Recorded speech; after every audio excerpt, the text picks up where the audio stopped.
Okay. Here we are back again with more Dragon Age Origins, and as you can see, we're once again taking on Flemeth the Shapeshifter. And I've changed my party around a bit, so hopefully we'll do a little bit better this time. Yeah, so I suppose we should just get on with it and see how we do. Time for some fun! Alistair, you need to get up on here, honey. Time to taunt her. Okay. This is annoying! Is that all you got? How about you? Yeah. You had it Okay. coming. You Oh dear. forced our hands.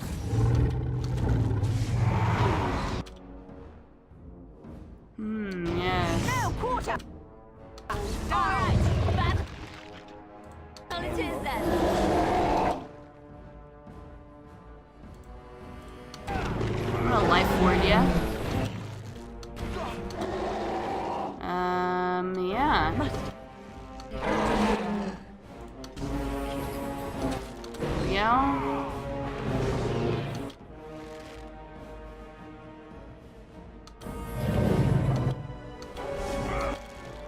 This should be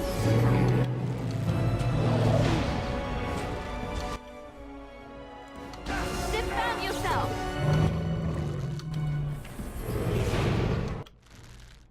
Now we're going to bed. Grab one of those, and Here comes trouble! Or do you actually think you have a chance after this? oh dear. Everybody's stunned. Okay, good, good, good. Watch out! Be careful! Let's make this quick! Right, you must have a victory. As you wish. There we go.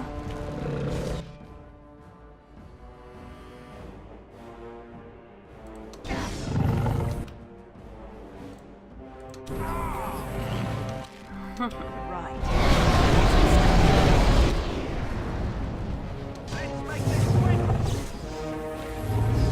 This should be easy enough. Right. Work? There she goes. Nice. Alright. That was much better. This is why I bring this this team with On me. it. Because yeah. Flemeth Key. Yeah. This is why I bring this team with me, because I can do it with this team. Like, between me and Win, it's not that bad. I also had some health potions this time, which now are all gone. But I did have a few of them, which was helpful. Always remember to bring health potions with you. That's just a rule of life, right? Just gotta remember those health potions. Sorry, the poultices. They're poultices. Robes of Possession. And Flemeth's Grimoire. Alright. I also leveled a little bit. Let's do... I don't know. Whatever. Let's do Master Coercion. I thought I had Master Coercion, but whatever. Let's go ahead and do Blood Sacrifice. Sure. Make blood magical more useful.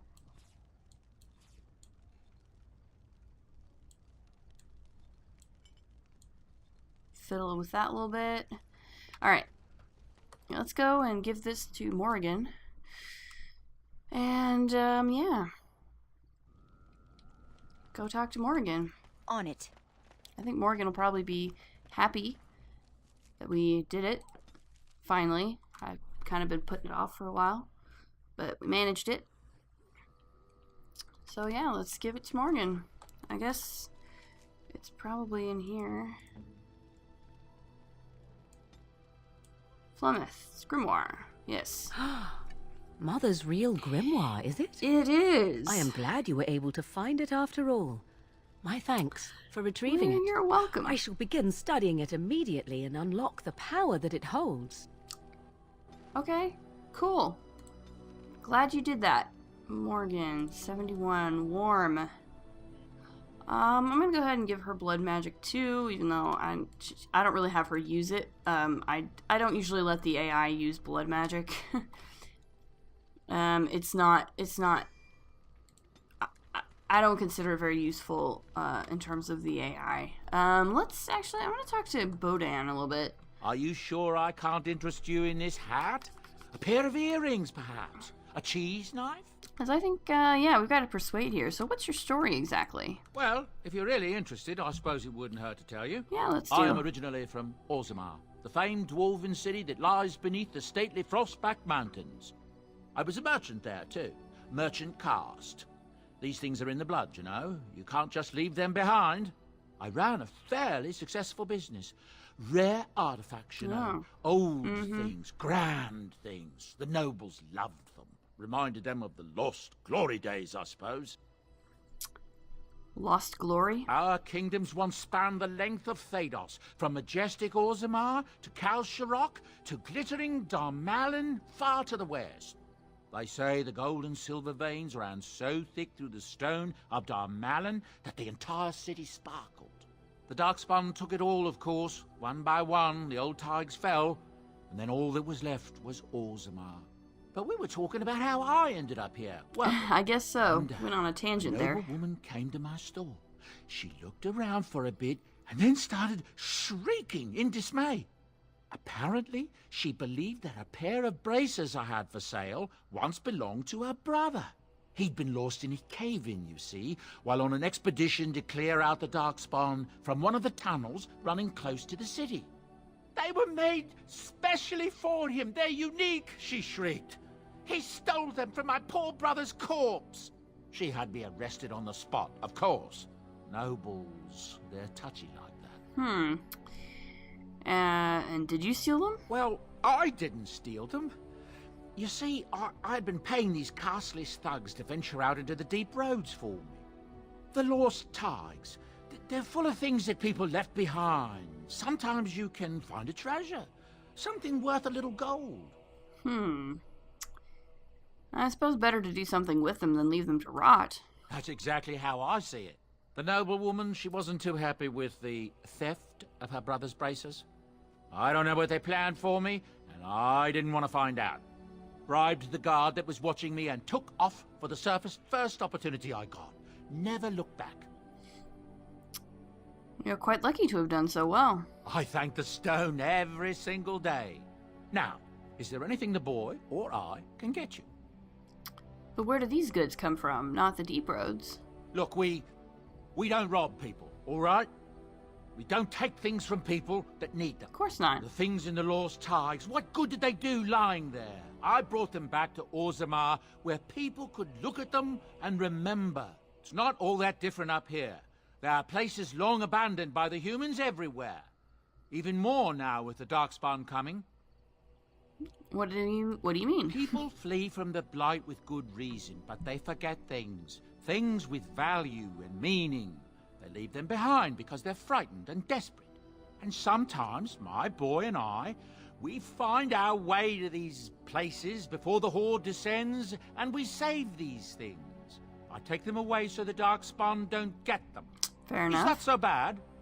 They destroy everything they touch. Yeah, I suppose it's better than having the Darkspawn take it all. That's what I tell myself, too.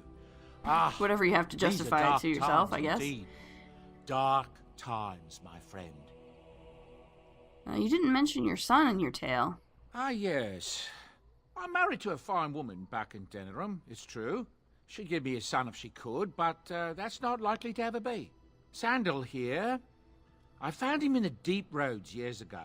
Abandoned, I think, and he was never quite right in the head. I took him in, and I brought him with me when I came here to the surface. He may not be my blood, true, but I think of him as one. I'm glad that's good. We left Orzammar. You did. That's right, boy. Maybe one day we'll see it again. That was generous of you. It's not as if I don't benefit, mind you. Turns out the boy's a natural working with enchantments. He might have even been lyrium-addled. I never thought of that before, to be honest. Happens sometimes. He can work an enchantment into just about anything, however, given some time. Could probably open his own shop, if he knew how. Enchantment.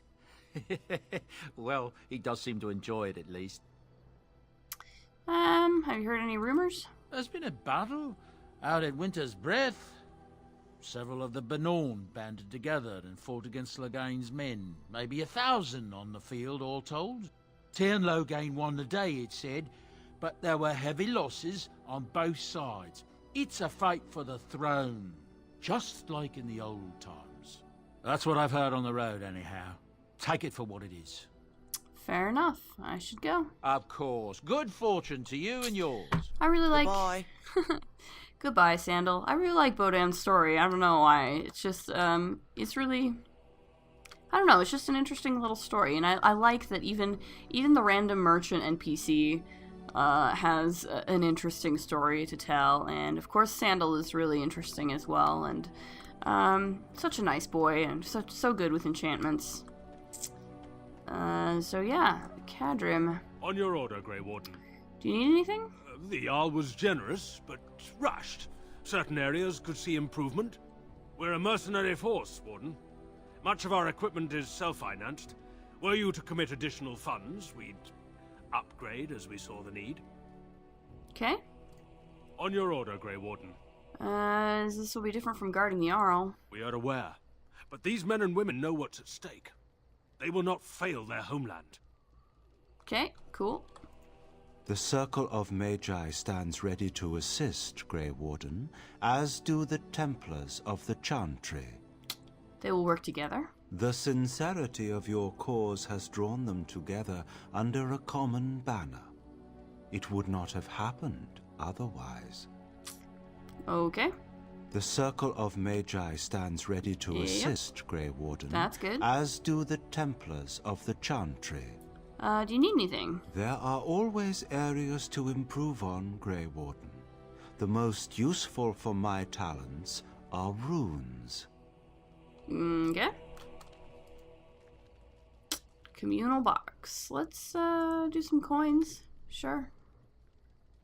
Let's just go ahead. Let's just do... I'm not going to leave 30 sovereigns. Let's do 10.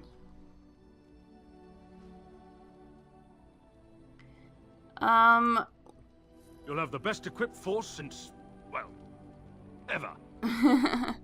I want to say that doing that does, like, help sort of improve your forces by the end.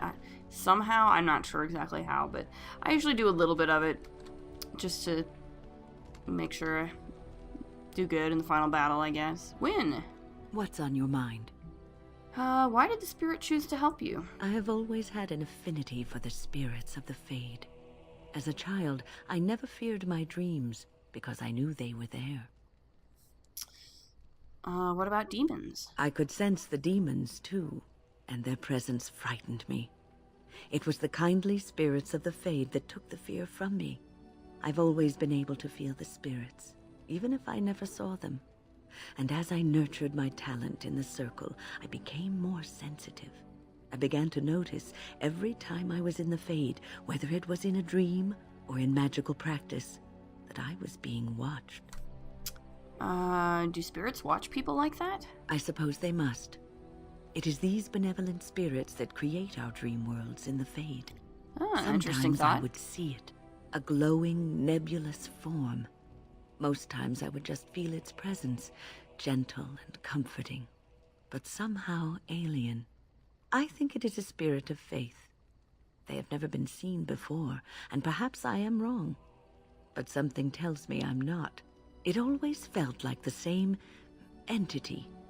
This one spirit was curious about me, and was guarding me, for want of a better word.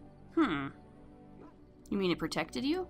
There were times when I was in the Fade that it seemed to stretch forth to shield me, keeping me safe. And I think it gave me strength in my most terrible battles, Ostagar being one of them.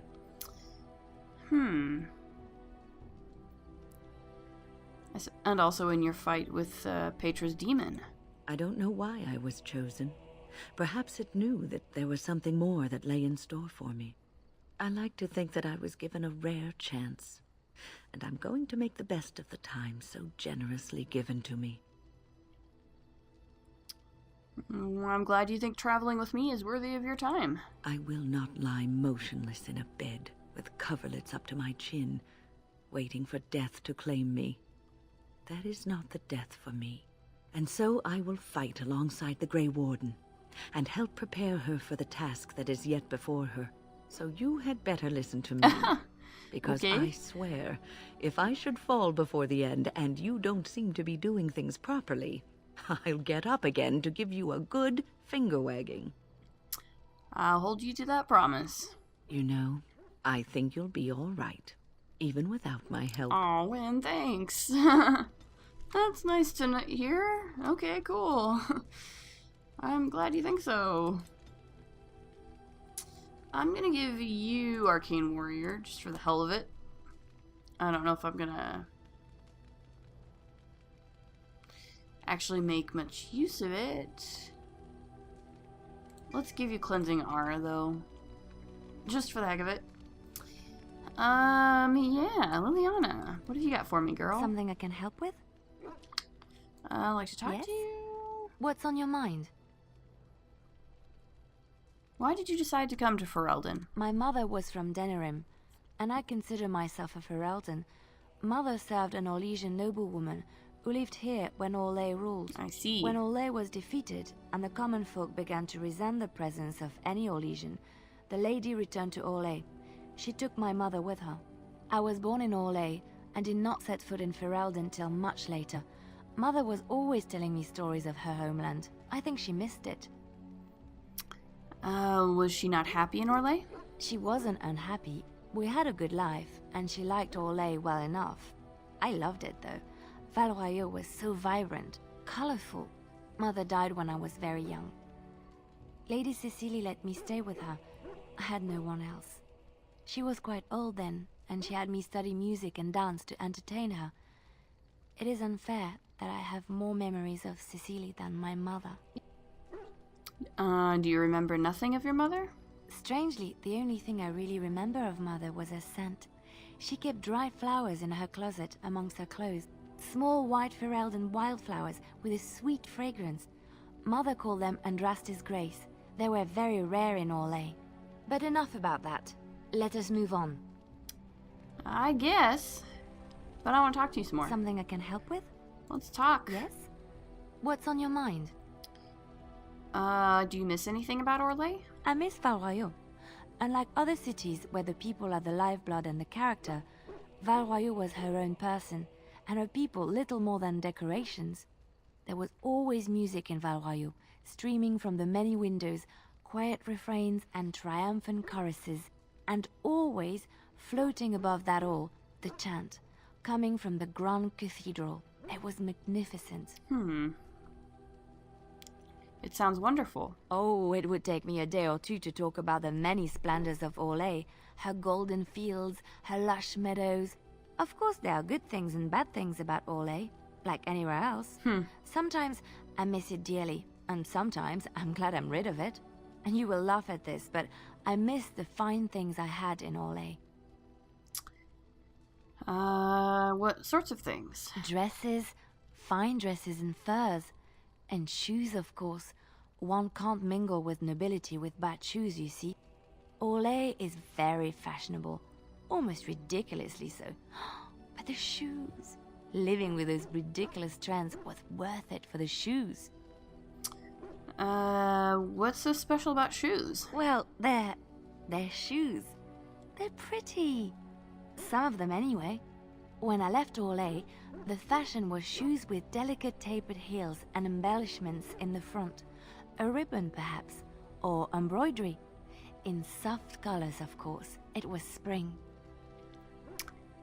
That sounds so lovely. Yeah, I don't know that Ariadne's had much exposure to really fancy things like that. She has good clothes, but not like super fashionable clothes like Liliana is describing. They're nice, but they're very utilitarian in the circle, I think. I had my eye on a pair my shoemaker was working on. It was covered in pale blue silk with amber beads on the toe. The shoes made in Orlais were exquisite. Not at all like these clunky fur-lined leather boots you have in Ferelden. Ugh, just look at them. At least they keep the cold out. They're sturdy shoes, but sometimes a girl just wants to have pretty feet.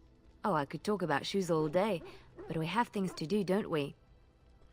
I guess. Alright, sure. I don't think Sten has anything for me. I'll probably have to talk to Morgan next time. Barkspawn, what do you got, honey?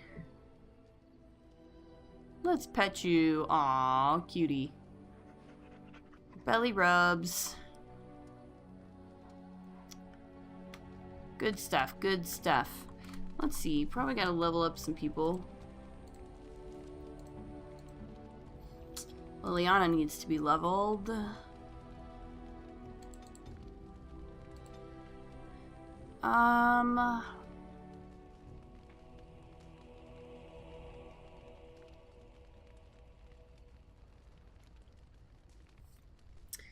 Her second specialization is a little tough to do, but I think Assassin is probably okay. Let's give her Survival.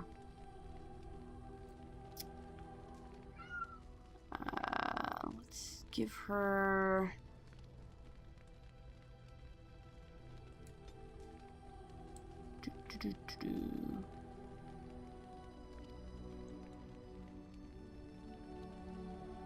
Yeah, critical shot is fine. Who else have we got to level up? Zevran.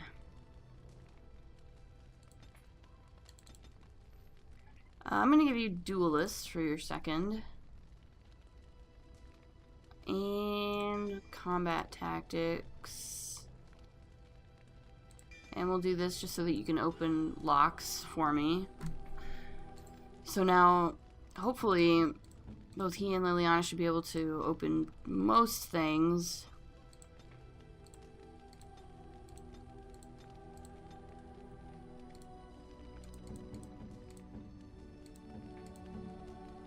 Shale.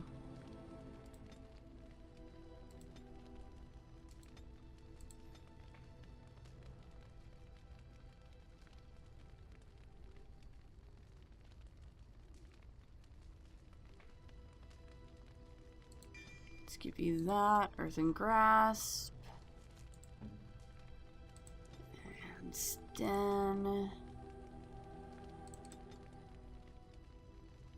Let's go ahead and do Berserker. And a two-handed sweep. Alright. That should be it. And I think we're about out of time. Next time, I don't know, I'll probably talk to some more companions, maybe do some codex entries or something. We'll see.